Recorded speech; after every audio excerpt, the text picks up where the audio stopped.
and height. According to health charts, a person with that height should be averaging about 130 to 135 pounds. But this girl was weighing 118 pounds, about 12 pounds underweight.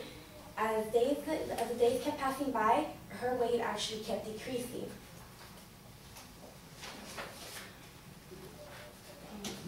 This girl, every morning, like an average teenage girl, instead of waking up wondering if that cute boy is going to show up to class or what to do with her hair, curls, straighten her hair, she wondered about how to avoid food for the day. Ladies and gentlemen, I was only about 17 years old when I was diagnosed with anorexia nervosa.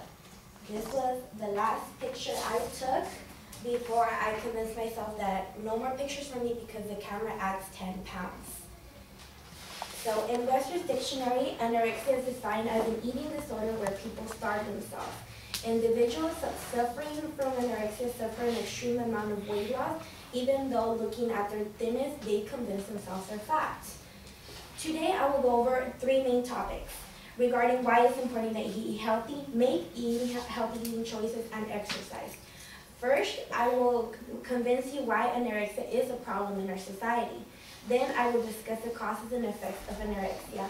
And finally, I will go over the situation to what we can do to bring statistics down in deaths among anorexics. Okay, yes, yes, and yes. Anorexia is a problem. Why should we care? Because it affects the youth of today. The youth is still us. You don't know for sure if the person next to you, beside you, or back of you, if they're suffering from a problem. Because I know that I went through my whole high school life, and nobody ever knew that I had an eating disorder. Everybody thought I was just a normal girl. They didn't really know how much I weighed. The National Association of Anorexic Nervosa states that 50% of girls between 13 and 15 believe they are overweight. What 13-year-old could possibly think that? Apparently 50% of them. About 60% of girls in high school diet. I was one of them. 40% of junior girls diet as well.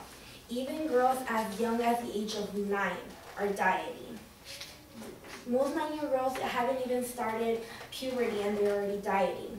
About 40% are actually thinking that they are overweight in 9-year-olds.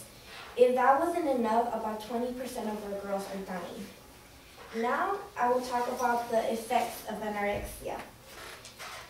Anderson Yeager, in his book Eating Disorder, states that some causes leading to anorexia are family background. Usually in family background, every family in here has a different perception in what fat is, what overweight is, what thinness is. So when they will pass that to their child, it could be rather disturbing. And I know in my family, everybody is a size 3 or 5, so they convinced me that I needed to be this specific way to fit in.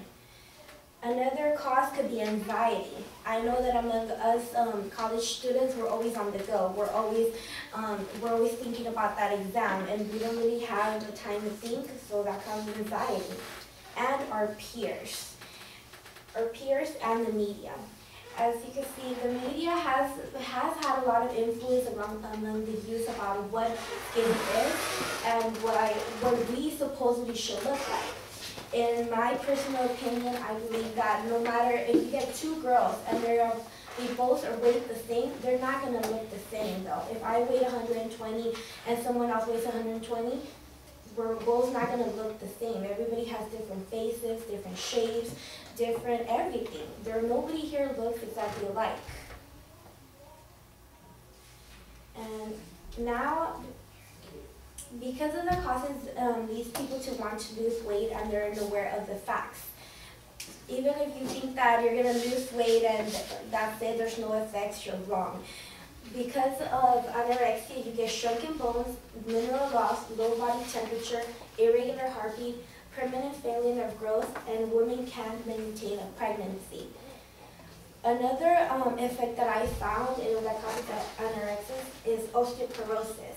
The best way that I could define this is example.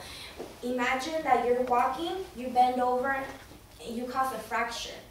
And that is caused by mineral loss and low levels of calcium. What 20-year-old or 21-year-old is actually gonna have a fracture from bending over? That just seems silly to me. Now I'm moving to the solution of this problem.